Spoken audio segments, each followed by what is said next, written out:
গত ১৬ বছরে জামায়াতের উপর আওয়ামী লীগ সরকার যে নির্যাতন করেছে তার জন্য দলটিকে ক্ষমা করে দিয়েছে জামায়াত। সম্প্রতি এমন বক্তব্য প্রদান করে বেশ আলোচনায় আসেন জামায়াতের আমির ডাক্তার শফিকুর রহমান। পাশাপাশি তিনি জাতিকে ঐক্যবদ্ধ থাকার ব্যাপারে সকলের প্রতি আহ্বান জানান।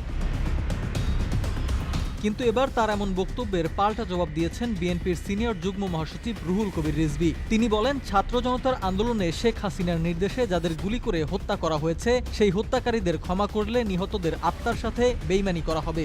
ট্রাইব্যুনাল করে প্রতিটি হত্যা ও অপরাধের বিচার করতে হবে।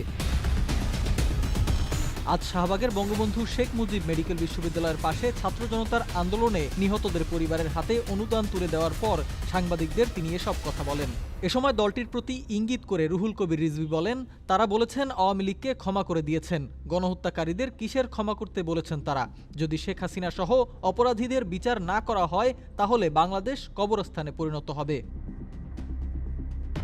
সিফাত মাহমুদ, দ্য মেট্রো টিভি।